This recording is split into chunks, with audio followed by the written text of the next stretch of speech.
lagi bersama saya dan Fernanda. Di video kali ini saya akan menjelaskan tentang sejarah perkembangan ilmu yang akan berkolaborasi dengan teman kampus saya, yaitu Haris, ya, kampus saya di Stisnu Nusantara. Oke, penjelasan tentang sejarah perkembangan ilmu. Saya tanpa basa-basi, kincong. Oke, sejarah perkembangan ilmu.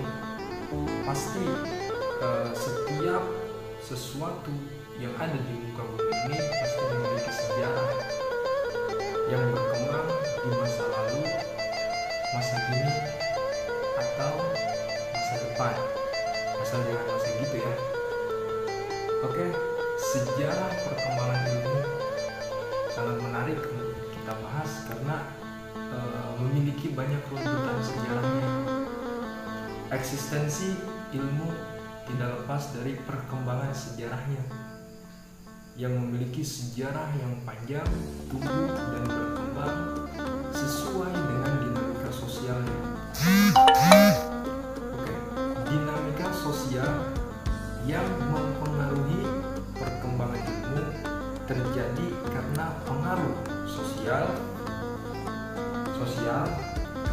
kemudian budaya, dan juga politik. Oke.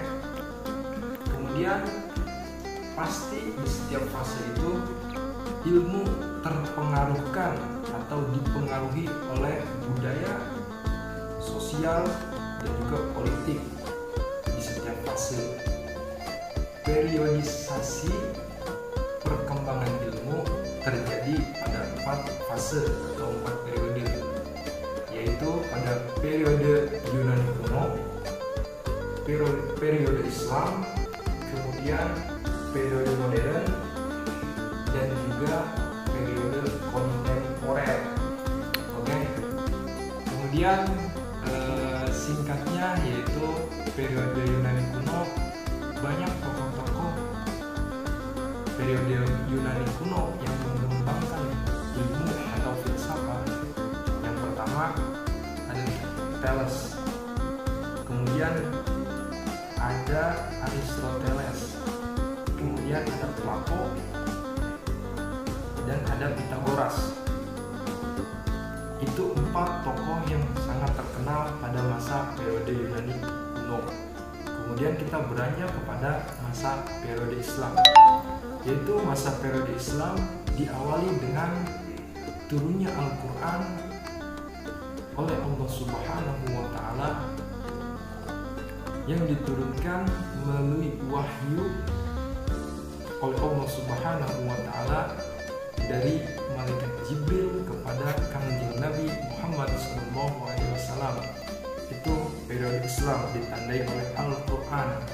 Kemudian pada masa salaf muncul muhaddis, ya, ada Imam Hambali, ada Imam Maliki, dan lain-lain.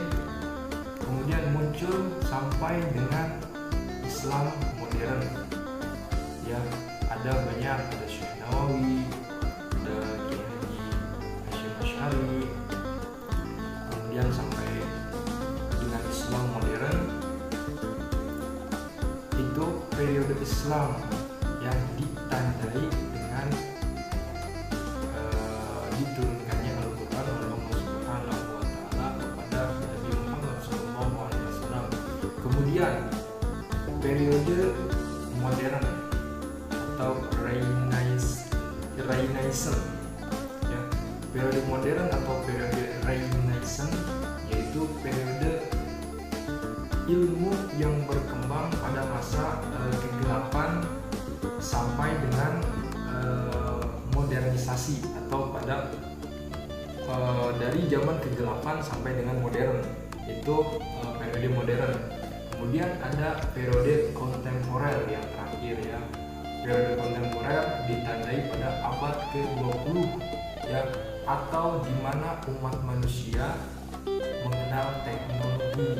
Oke, itu intro atau sedikit pembahasan dari saya, dan akan dilanjutkan oleh teman saya mengenai sejarah perkembangan ilmu kepada saudara Haris. Al-Waqtu makan, tafadhal alaihi. Bukan ceramah ya guys. Bismillahirrahmanirrahim. Assalamualaikum warahmatullahi wabarakatuh. Kami dari kelompok 4 akan mempresentasikan tentang sejarah perkembangan ilmu filsafat. Kelompok 4 terdiri dari yang pertama Haris Al-Farisi, yang kedua Fikri Catur Santoso Prakoso, dan ketiga Leon. Dan pembahasan langsung saja kita bahas. Pembahasan yang pertama yaitu pada masa periode Yunani kuno. Yunani kuno adalah tempat bersejarah di mana sebuah bangsa memiliki peradaban. Oleh karenanya, Yunani kuno sangat identik dengan filsafat yang merupakan induk dari ilmu pengetahuan. Padahal filsafat dalam pengertian yang sederhana sudah berkembang jauh sebelum para filosof klasik Yunani menjadi sesuatu yang sangat berharga bagi perkembangan ilmu pengetahuan pada generasi-generasi setelahnya. Ia ibarat membuka pintu-pintu aneka ragam disiplin ilmu yang pengaruhnya terasa hingga sekarang. Menurut Bertrand Russell, di antara semua sejarah, tak ada yang begitu mengencangkan atau begitu sulit diterangkan selain lahirnya peradaban di Yunani secara mendadak. Memang banyak unsur peradaban yang telah ada ribuan tahun di Mesir dan Mesopotamia. Namun unsur-unsur tertentu belum utuh sampai kemudian bangsa Yunani lah yang menyempurnakannya.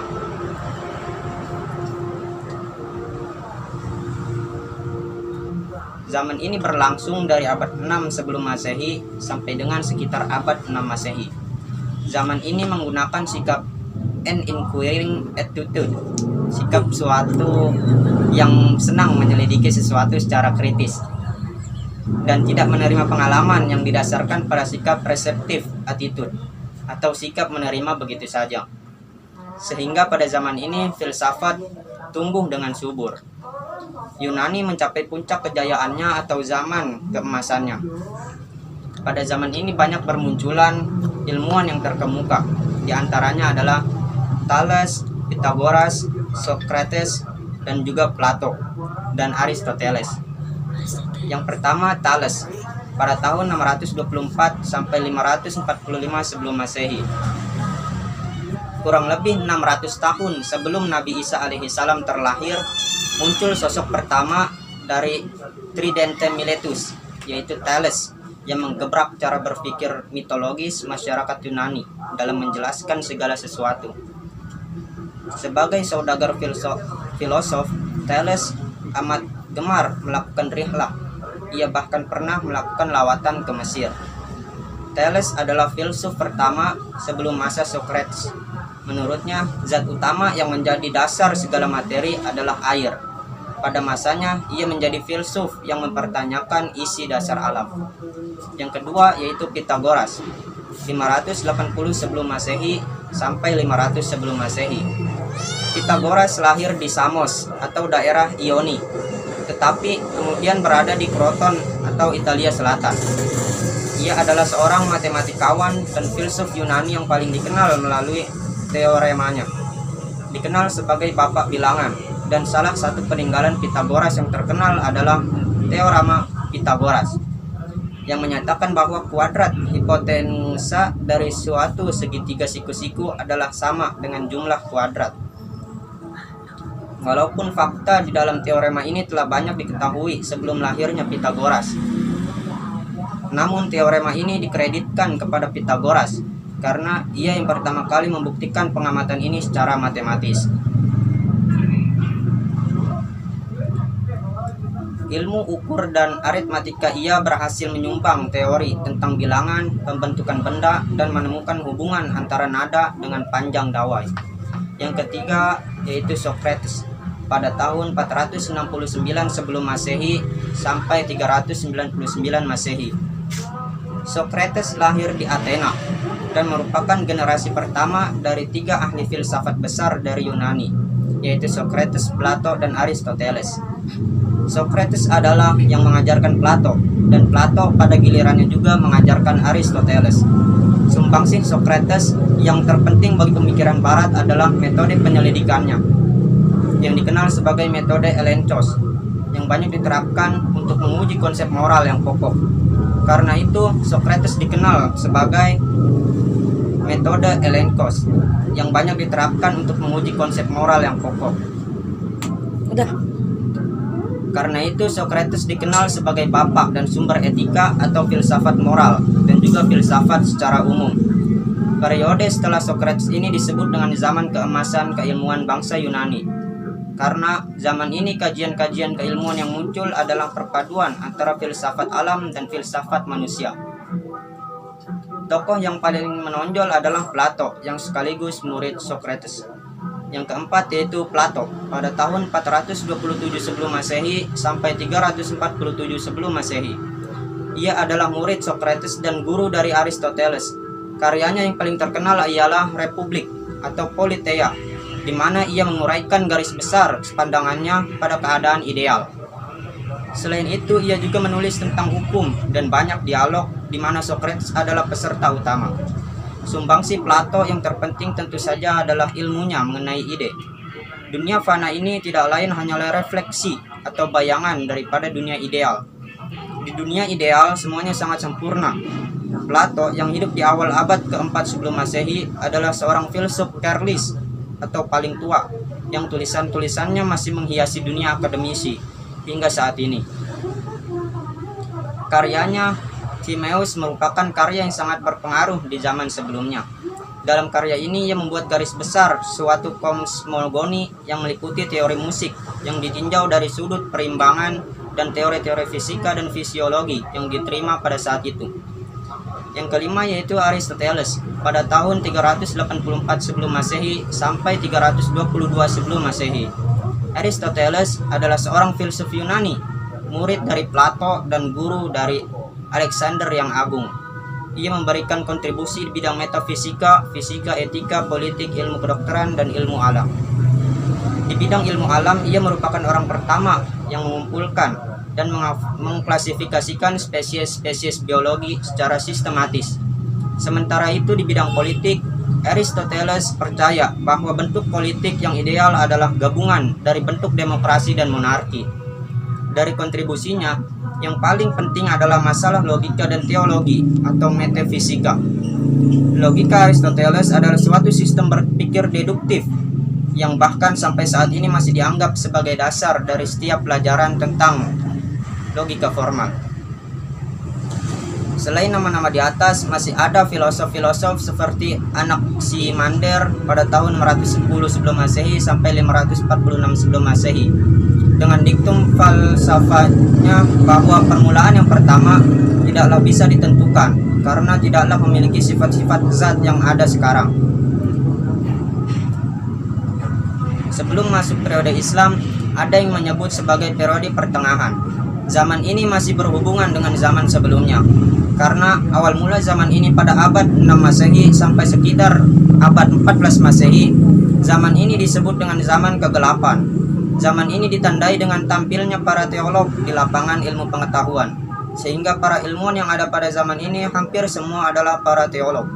Begitu pula dengan aktivitas keilmuan yang mereka lakukan harus berdasar atau mendukung kepada agama. Ataupun dengan kata lain, aktivitas ilmiah terkait cara dengan aktivitas keagamaan. Pada zaman ini, filsafat sering dikenal sebagai ancilla theologiae atau pengabdi agama. Selain itu, yang menjadi ciri khas pada masa ini adalah dipakainya karya-karya Aristoteles dan kitab suci sebagai pegangan. Segitu saja yang dapat saya sampaikan, selebihnya akan disampaikan oleh teman saya setelah ini. Kurang lebihnya saya mohon maaf. Wabillahi taufiq wal hidayah. Wassalamualaikum warahmatullahi wabarakatuh.